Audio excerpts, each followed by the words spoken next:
आज हम आपको दिखाएंगे कि कैसे प्रभु यीशु मसीह के दास का सामर्थ्य प्रचार सुनकर पूरी दुनिया की आंखें सचमुच खुल गई। जब आप उस प्रचार को सुनोगे तो परमेश्वर आप सभी से बातचीत करेंगे, इसलिए आप सभी उस प्रचार को पूरा जरूर सुने। आप सभी उस प्रचार को सुन सकते हैं। करते हैं जो यीशु मसीह को बुरा भला बोलते हैं वो हमारे दुश्मन नहीं हैं। वचन कहता है मत्ती 9 उसकी 9 से 13 आयत में, वहां से आगे बढ़कर यीशु ने मत्ती नामक एक मनुष्य को महसूल की चौकी के ऊपर बैठे देखा और उसने कहा मेरे पीछे हो ले, और वह उठकर यीशु मसीह के पीछे हो लिया। जब वह घर में भोजन करने के लिए बैठा तो बहुत से महसूल लेने वाले और पापी आकर यीशु और उसके चेलों के साथ भोजन करने बैठे। ये देखकर फरीसियों ने उसके चेलों से कहा, तुम्हारा गुरु महसूल लेने वाले और पापियों के साथ क्यों खाता है? ये सुनकर यीशु ने उनसे कहा, वैद्य भले चंगों के लिए नहीं परंतु बीमारों के लिए आवश्यक है। इसलिए तुम जाकर इसका अर्थ सीख लो, मैं बलिदान नहीं परंतु दया चाहता हूं, मैं धर्मियों को नहीं पापियों को बुलाने आया।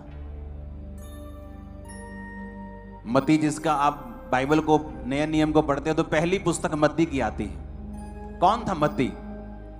एक टैक्स कलेक्टर। किसके अंडर काम करता था? राजा हेरोदेस और रोमी लोगों के अंडर वो काम करता था। है कौन था? है था यहूदी।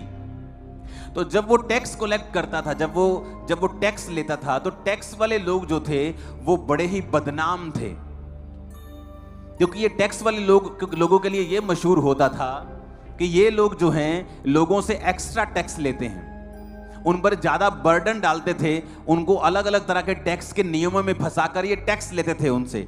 और ये यहूदी था तो यहूदी, लेकिन हेरोदेस राजा के नीचे काम करता था और टैक्स भी अपने परिवारों यानी यहूदी लोगों से लेता था।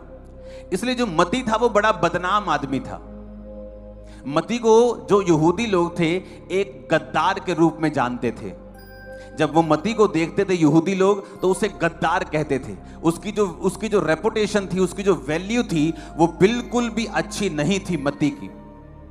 लेकिन मत्ती खुद पैसा कलेक्ट नहीं कर रहा था। मत्ती तो सरकार के नीचे था और जो कुछ सरकार कहती थी मत्ती वो करता था।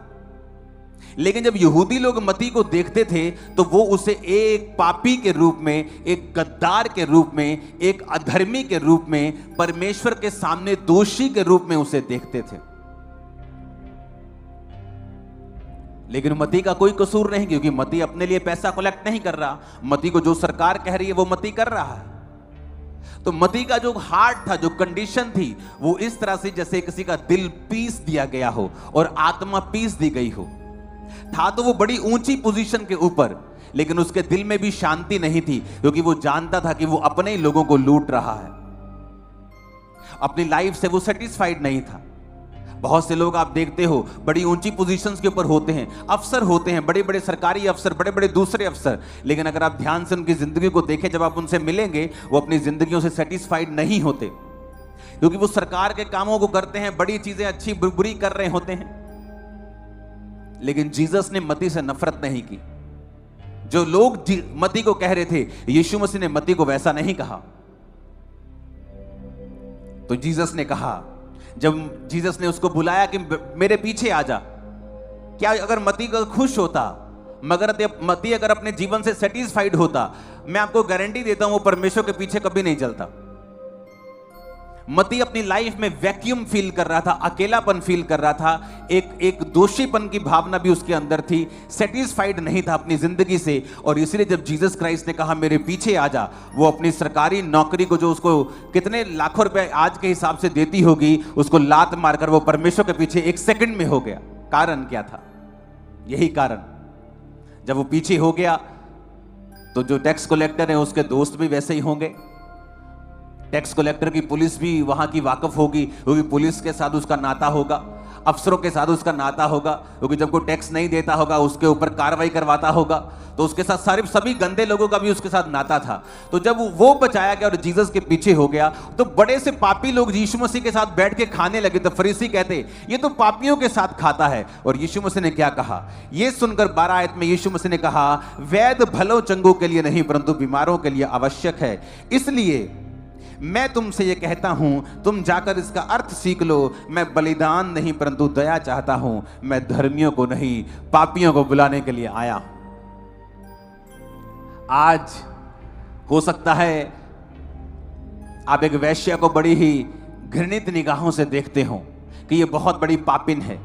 आपके एरिया के ड्रग स्मगलर को आप देखते हो कि ये बहुत बड़ा पापी है, लेकिन कभी भी आपने उनको सुसमाचार नहीं दिया। आपने जो मोहल्ले में बदमाशी करता है आपने उसे बुरा जान लिया, लेकिन कभी भी सुसमाचार नहीं दिया। जब आप इन लोगों के पास जाएंगे, इनकी संगति करने के लिए नहीं, जो ये करते हैं उसका आनंद उठाने के लिए नहीं, बल्कि जो यीशु मसीह ने उनके लिए किया है उनको बताने के लिए, आप नोटिस करेंगे कि जो लोग सबसे बड़े पापी हैं, यीशु मसीह के पीछे सबसे ज्यादा और सबसे स्पीड के साथ वो चलना शुरू कर देंगे जैसे ही आप उनको वचन देंगे। आपको लगता है ये रिश्तेदार तो बहुत गंदा है, ये तो बड़े गलत पैसे कमाता है, ये तो बहुत ही खराब आदमी है। आप देखेंगे वही बंदा सबसे पहले यीशु मसीह को मानता है। क्यों? क्योंकि जब वो खराबी करता है उसके दिल में एक बेचैनी होती है, क्योंकि जो व्यवस्था है वो विश्वासियों और अविश्वासियों दोनों के लिए है। जो नियम बना है वो सारे जगत के लिए बना है। जब वो बुरा काम करते हैं लेकिन उनको मालूम नहीं होता वो बुरे काम में हैं, वो अपने माता पिता की आज्ञाओं को नहीं मान रहे होते, वो समाज के साथ अन्याय कर रहे होते हैं, विधवाओं अनाथों के साथ अन्याय कर रहे होते हैं, लेकिन उनको मालूम नहीं होता वचन। वो जितने बुरे होते हैं उतनी बड़ी बेचैनी उनके दिल में होती है, उतना ज्यादा वो संघर्ष अपने परिवार अपने सेहत में कर रहे होते हैं। और जैसे कोई व्यक्ति उनके पास जाके वचन देता है, जैसे एक विश्वासी उनको वचन देता है कि प्रभु यीशु मसीह तुझे प्यार करते हैं, आजा परमेश्वर के पीछे। खुदा के वचन में लिखा हुआ है, मैंने जगत के पापियों को, मैंने जगत के निर्बलों को, मैंने जगत के तुच्छों को, मैंने जगत के गरीबों को, मैंने जगत के व्यर्थ लोगों को चुन लिया ताकि जो अपने आप को बहुत कुछ समझते हैं उनको मैं शर्मिंदा कर दूं। जैसे ही वो सुनता है, अच्छा परमेश्वर ने मुझ पापी को चुन लिया, परमेश्वर ने मुझे निर्बल को चुन लिया, वो परमेश्वर का पीछा करने लगता है और वचन पूरा होता है, मैं पापियों को नहीं धर्मियों को नहीं पापियों को बुलाने के लिए आया हूं। आज के बाद आप पापियों के साथ वचन शेयर करेंगे और बहुत से बड़े बड़े पापी आपको चर्च में मिलेंगे अगले 1 साल 2 साल 3 साल के अंदर। बहुत बड़े बड़े लोग जो बड़े बड़े गुनाहों के अंदर हैं आपको जीसस क्राइस्ट के सामने घुटने टेकते हुए मिलेंगे। वो बदमाश, वो लोग जो बड़ी बड़ी बदमाशियां करते हैं, इंटरनेट पे मशहूर हैं, आपको जीसस क्राइस्ट के सामने मिलेंगे।